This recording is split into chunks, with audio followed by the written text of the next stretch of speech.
New at 11.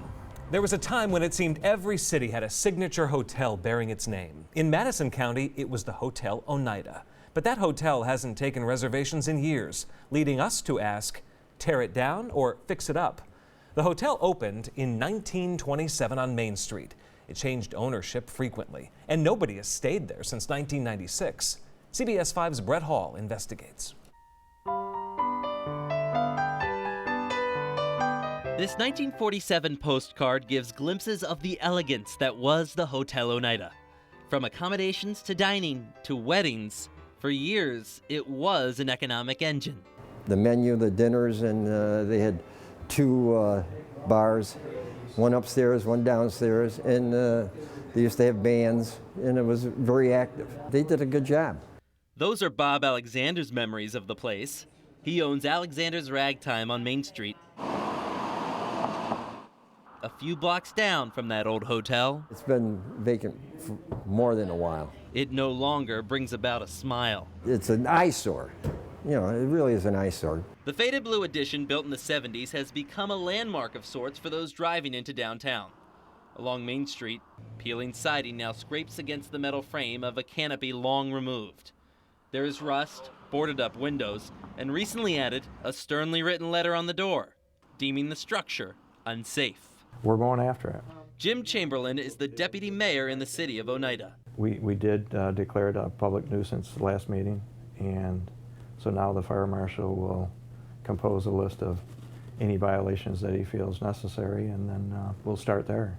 But to say this process is just starting would be inaccurate. Through a Freedom of Information Law request, CBS 5 asked for code violations and building reports going back 10 years. And this is what we got. Dozens of letters from the city to the property owner detailing various violations, from crumbling stone to overgrown brush. The fire marshal's office really had a problem with the exposed steel that's now along Lenox Avenue. Right now, anybody can come up and pull off a piece of it. It's deteriorated that much. A construction company has owned the property since 2010. Sullivan Contracting, Inc., based in Secoit in Oneida County. Nobody was available to speak with us about the hotel when we visited their offices, and 4 phone calls were not returned. The city says it has also had difficulty getting in touch with the owner. In March 2017, the city obtained a search warrant to inspect the building from the inside, after the city says the property owner didn't answer its letters. We've never done that before. I've never heard of that, so that's how far we're carrying it forward to really nip it in the bud. But what about the final solution? While the deputy mayor would like to see the old hotel reopen, Alexander says it's time to move on. I wouldn't mind seeing it torn down. The owner's thoughts are unknown, but now that the building has been deemed a public nuisance, the city could eventually make the decision for them. We don't want it to escalate. I just hope he contacts us. In Oneida, Brett Hall, CBS 5. Flashy design was a nod to the old gas stations that used to dot U.S. highways. The Quaker Steak and Lube restaurant in Van Buren served up a slice of Americana for 6 years. Now it's abandoned. Tonight, tear it down or fix it up. The restaurant is off Walters Road. You can see it from both 690 and the Thruway. The doors have been closed since 2014. From the outside, it still looks like it's holding up. But on the inside, a whole different story. Here's CBS 5's Brett Hall. Can it even be considered an eyesore? It's a question fair to ask if you drive past the abandoned Quaker Steak and Lube in Van Buren. You will see no graffiti, no tall grass swallowing up the structure. Instead, there are signs of neatly mowed rows. An eyesore? No. Jim Olin won't have it. It's the guy dumb enough to step up and do it on my own dime. Do you consider yourself the Quaker Steak and Lube caretaker? I don't know, that's a heavy moniker to have to carry. Especially when nobody ever asked him to do it. All of it started when the restaurant closed in late 2014. To have a theme restaurant this size in our little town was huge, and to take it away was a blow to the community. As an avid race fan, this was the place. CNY racing memorabilia filled the walls, while chicken wings filled people's stomachs. People loved it. It was great. When it ended. I was a little shook up when I come over here and saw that everything was locked up, and there was just a handwritten in Sharpie marker, "Sorry, we're closed" sign on the door. Town Supervisor Claude Sykes says it's a sad situation. Did a good business when it was open because of the attraction of it. It was a novelty type thing, and people would go there for that. We're hoping that somebody will come along and make it viable again. Records from the Onondaga County Clerk's office indicate the property is owned by QSL Syracuse LLC. It's still in foreclosure proceedings with a Minnesota-based bank as of February. We tried to get answers on the place's future. The bank did not return our call. Hello, my name is Brett Hall. I'm a reporter for CBS 5 in Syracuse, New York. But a realtor hired to sell the property did. Hilco Properties tells CBS 5 an auction in 2015 was unsuccessful. Vandalism became a problem, and for a short time, they even hired someone to keep the place secure. That's how Jim Olin got his key. Damage is almost too light of a word to describe what you see inside. Walls destroyed, glass shattered, and trash everywhere. But as you can see, the whole cook line and everything is still all intact. It's all here. The place appears to have been left in a hurry. Beer taps still connected. Schedules tacked on the billboard. The ones that I did have little metal brackets in the corners to hold them shut. Olin tries his best to keep people from getting in, even though he is once again doing the work for free. But why? Honestly, for the community and for my own peace of mind, because I want to see something else come back in here. While we know Jim's vote, the question of tear it down or fix it up can't be answered. But what we do know as fact, as long as Jim is on the job, the old Quaker Steak and Lube will be known for many things, but as an eyesore, it will not. I don't want another eyesore in my community, but I also want it to look like the kind of place that somebody would want to come and do business at. In Van Buren, Brett Hall, CBS 5. Acres of blight. That's what neighbors say you'll find where routes 4 and 11 come together in Oswego County. It was the North Country Plaza. New at 11, CBS 5's Brett Hall asks, tear it down or fix it up? There was a time when the good things in life didn't cost so much. Back in 1977, you could walk into the North Country Plaza in Hastings and pick up a half-gallon of ice cream for 79 cents. And in Rick and Nellis's experience, you could just as easily land a job. I walked in, they were looking for a produce man. He said, "You think you can handle it?" And I said, "Why, sure." I had no idea what I was doing, so. He laughs, but looking at his former workplace, that laugh disappears. Just remembering what it was and driving by almost every day, it's tough to see. This was thriving. This was packed right down to the road. Now from the road, these 1970s era buildings are often hidden by the tall weeds that now fill the parking spaces. The structures themselves, giant canvases for graffiti, outside and in.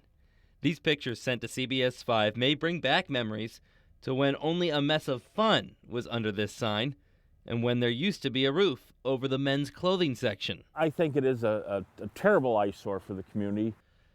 Code violations we obtained through a Freedom of Information law request indicate there was a building collapse in the winter of 2004. At the time, the Hastings code enforcement officer told the property owner that a renovation plan was needed by a licensed engineer before anybody could enter the building again. No documentation we obtained shows that plan was ever completed. The property is owned by Glenn Miller, the president of Robert Miller Construction based in Lockport, New York. CBS 5 reached out to ask for comment on the property's appearance. Hello, this is Brett Hall from CBS 5 in Syracuse. I'm calling for Mr. Glenn Miller. We called several times, Need to do an update on the future of the former North Country Plaza. but never heard back. It's definitely an eyesore, and we know it's an eyesore. Hastings Town Supervisor Tony Bush says he hears a lot about the plaza's appearance, but states nothing can really be done. The town doesn't have provisions to just go and do demolition on people's property. It's not in the town laws to do that. Isn't it town code that vacant structures are supposed to be secure? Yes, it is. We have since been talking about a few things that maybe we can do or should be doing.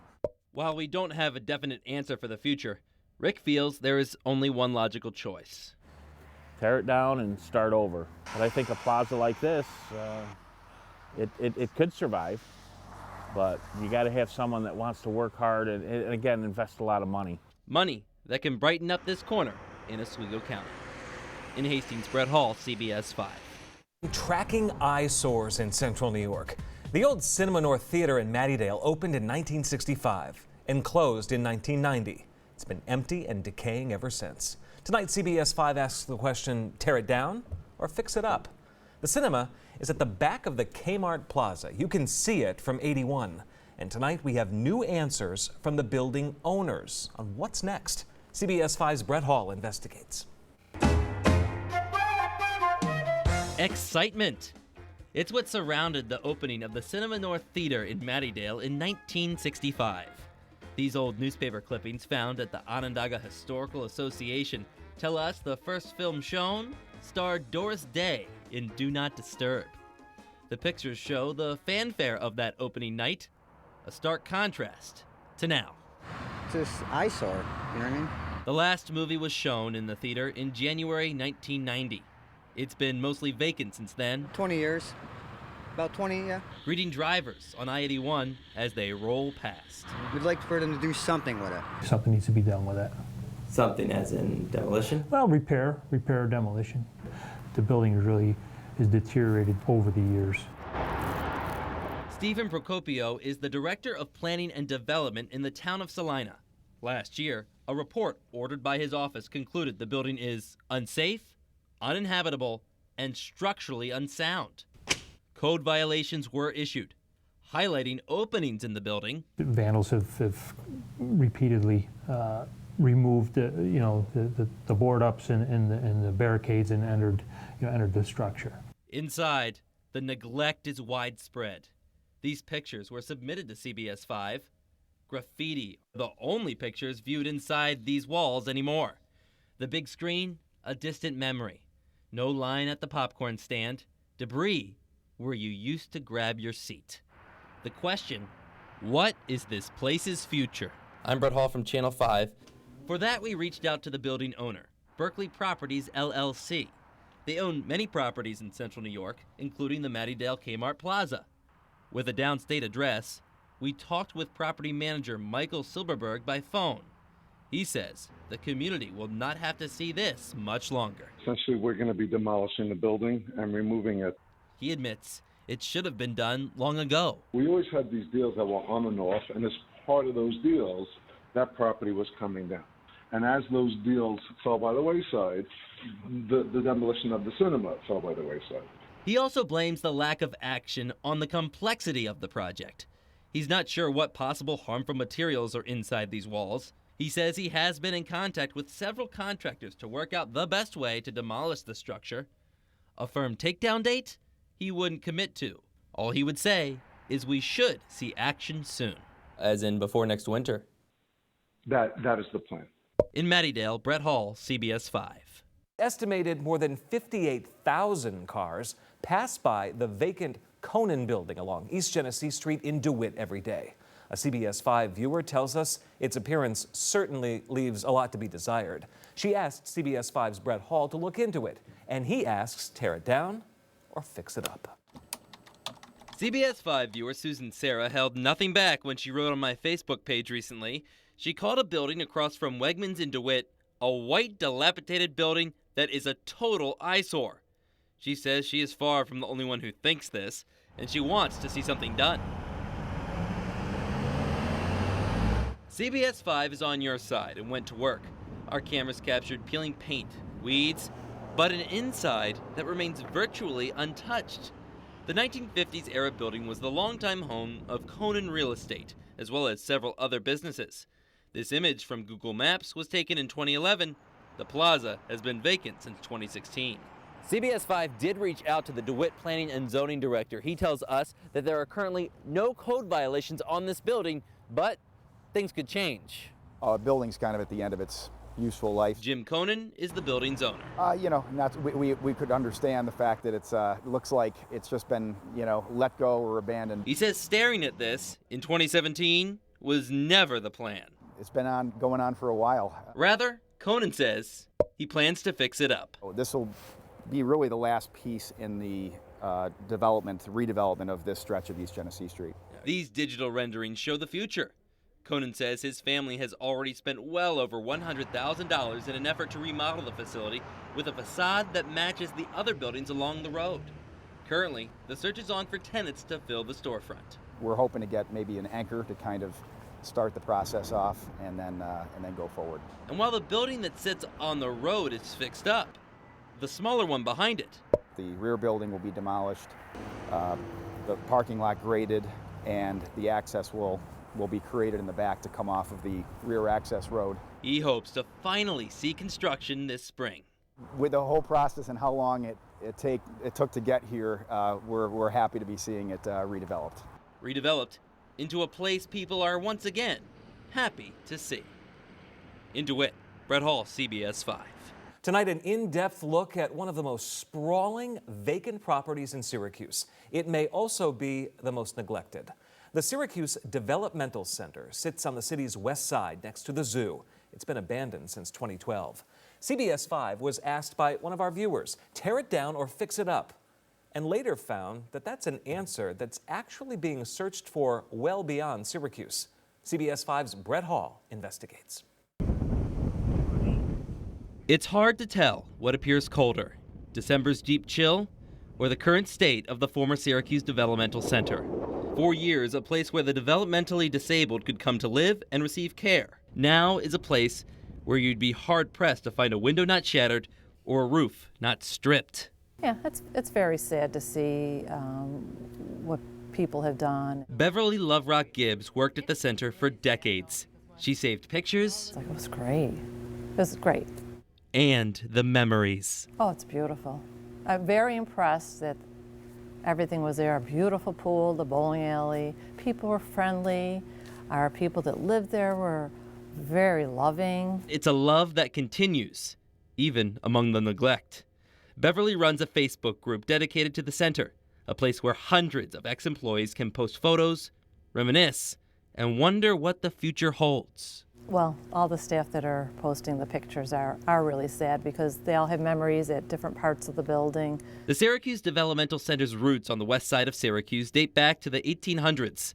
The current building that exceeds 600,000 square feet of space opened in 1972 and closed in 1998. The grounds outside and the view of the whole city, it's the best spot in the entire city.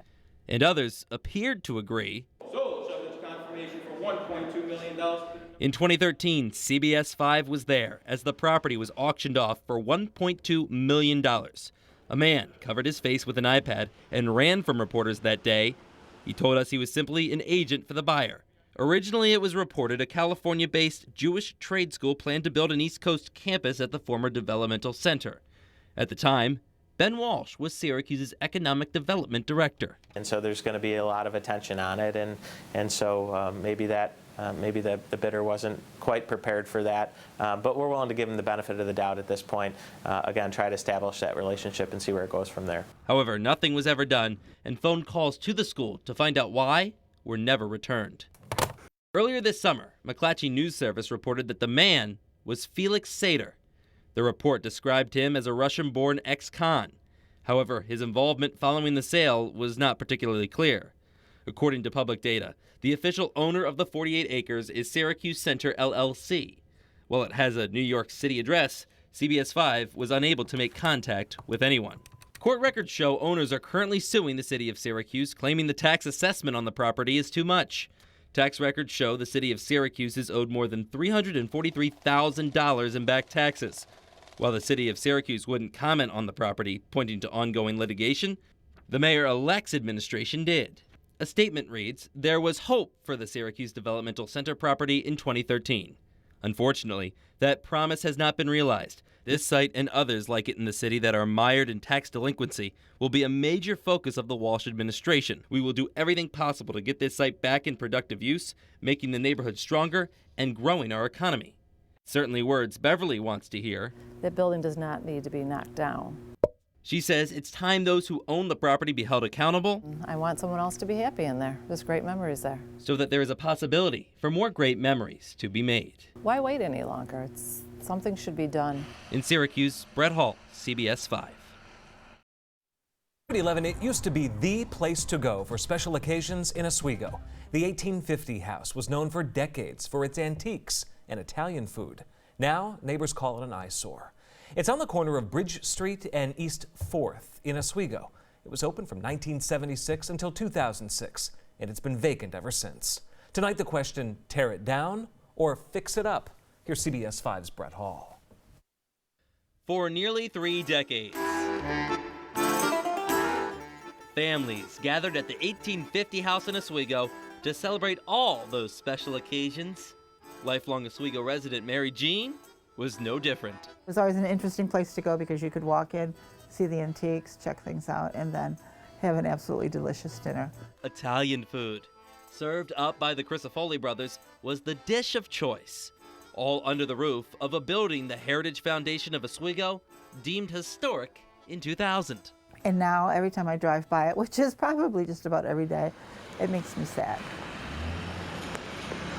No business has called the complex home in more than a decade. As of the last probably 6 to 8 months, we've received numerous complaints on the condition of the property. Susan Deary is the code enforcement director for the city of Oswego. Within the last month, her office found 17 violations with the property, ranging from hazardous exposed electric wires, trash littering the overgrown garden and the patio, the old chimneys. There's severe deterioration of the brick. There's severe deflection. What was once a very lovely little property restaurant is now one of the eyesores of our beautiful city. Views from the sidewalk reveal the inside, filled with table frames and furniture. In front of what used to be the bar, a pool table sits, appearing to be all ready for its next player. But when will that player be able to get inside? Looking for answers on the property's future, we tried to get in touch with the Creative Development of Oswego, Inc., the property owners. Using publicly available property tax data, we found out that the people who own the old 1850 house also own this building over on East 1st Street in the city of Oswego, and they also own some of the businesses inside. The owners weren't in when we went to their businesses in person. This message is from Brett Hall at CBS 5. And multiple messages left by CBS 5 went unanswered. Codes tells us the violations must be addressed by May 17th. If not, legal action will be taken. What is certain, this building won't go anywhere. Now, this property is not in threat of imminent collapse. Its historical designation would complicate taking it down, fixing it up. The option Mary Jean says she wants to see become reality. It's a gorgeous building. It's very historical to Oswego. In Oswego, Brett Hall, CBS 5. The question, tear it down or fix it up? When it comes to the former Station 58 in Mattydale, you've probably noticed the old music club and bar as you drive through Mattydale. It's on Brewerton Road, just past Bailey Road. CBS 5's Brett Hall takes us there with new information tonight. I honestly wish we had some use for it. Steve Sullivan says what he sees now inside this former nightclub is not how he will remember it. Instead, he remembers Cabaret. A little bar with shag carpeting on the walls that, people just stop in to have a beer after work. And decades later, a firefighter opened up Station 58. I guess 57 stations in Onondaga County. This will be 58. So, and that was kind of a little bit louder of a venue. And when that closed in 2013, Steve and his wife bought the property. They own Sullivan's Car Care next door and hoped to have someone operate another bar there, but things didn't really work out. Our business started expanding so much that we realized we need the space. And tearing it down obviously is the only thing that would make the property useful for us. He says in the near future, the site will be used for additional parking. Crisafulli Trucking will start the demolition in the coming weeks. Do you think with taking it down, you're eliminating an eyesore, though, for the community? Absolutely. We're going to make this property look great. He has already pulled up loose brush and weeds. For those who have great memories spending the evening in this building, not all nostalgia may be lost. We're being told the old sign may soon find a brand new home. Hopefully you'll see that over a limp lizard someday. A nod to a music-filled past many here will never forget. In Mattydale, I'm Brett Hall. CBS 5 is on your side when it comes to bringing attention to eyesores in our community. We pose the question, tear it down or fix it up? Tonight, an email from a TV5 viewer named Maureen triggered this story about the old Club 37 on Route 11 in Salina. And she's not the only one to notice the property overgrown with weeds and in bad shape. New at 11, CBS 5's Brett Hall investigates, tear it down or fix it up. You are in a special club, if you remember the club, that's now masked behind tall bushes along Route 11 in Salina. Really busy in its time. You know, in the 90s it was a dance club, and yeah, the people would line up out here. The whole parking lot would be full all the way to the back. Brian Hamilton could be seen waiting in that line to get in the place known as Club 37. Great place, you know, just to hang out with your friends. Yeah, I wasn't much of a dancer, but it was you could stand around the edge of the circle and just watch people dance. He shares these images from 1999, taken shortly before the club closed down. It's kind of sad now. The building has sat vacant for more than 15 years, with no outward signs of new development. The sign over there says Club NV is coming. That's been there for about 15 years. Only further decay. Strips of dark fabric sparsely hang from the canopy frame, peeling paint on the bricks, rotting wood in the parking lot. It's been unoccupied for some time. It doesn't look great. Salina Town Supervisor Mark Nicotra says people have complained about the property's appearance. Certainly it comes to a quality of life issue. Our investigation found there are no structural code violations on the property, but cleanup notices have been issued. At least once or twice a season, we write up this property for the same things. According to Nicotra, those things include overgrown bushes and weeds. He says while the owner has been advised by mail, it's the town that actually corrected the problem. You know, he's okay with us cleaning up the property and those costs being put on his tax bill. CBS 5 dug into Onondaga County property tax records. The old nightclub and neighboring Royal Motel are owned by Warner's Road Development, LLC, a company of developer Philip J. Simeo, based in Watertown. When I reached out by phone, Simeo told me the property continues to be marketed for commercial development. We asked if he knows of any complaints about the property's appearance. He said he does not. We also asked if the old Club 37 would be removed prior to any sale of the property. He said he was not yet sure. No definitive answer yet on this building's future. But if it was up to Brian, he'd say, oh yeah, fix it up. I think it could be popular again. Maybe have like different theme nights or something, like have a a retro disco night, then maybe a rock night or a college night. I could think it could work along that level. An idea that could be explored for the right price. The price. And Brett is with us now. Did the owner in Watertown seem bothered to you at all by the fact that so many people are bothered by how this place looks? We didn't have a long conversation, but in my dealings with several different landowners and developers during this whole series we've been doing, many of them don't want to really take anything down until they know something is ready to go in there to make new money. That's frustrating in the meantime. Tear it down or fix it up. It's something that you've asked about several places across central New York. I want to bring our viewers up to speed on where some of those things stand. Cinema North in Mattydale. It is terribly ugly. Yes, and actually while you were on vacation, Michael, we got word that they ran out of time, the property owner, to make those changes. Well, the town kind of flexed their muscle and said, okay, we're going to hire a contractor. Then the owner came into the town offices and said on August 1st, they will start demolishing that structure. Well, I know that you'll be there on August 1st to find out. In Oswego, the 1850 house, what's up with that? We've been told that none of the changes have been made to that the mayor of Oswego had asked and that the code violations prompted. So there has been slapped unsafe structure signs on that one, and that could be headed to litigation. No, that's a step, I guess, in the right direction. Oneida, the Hotel Oneida. The owner there, the Common Council, gave them 4 weeks to make sure all of the problems would be dealt with, and that deadline is approaching August 4th. So after August 4th, we're going to revisit and see what's going to happen with that old property. This guy is going to be busy in the month of August. Yeah. We got to get something done on these things. And we're going to be doing more. Thank you, Brett. And if there's an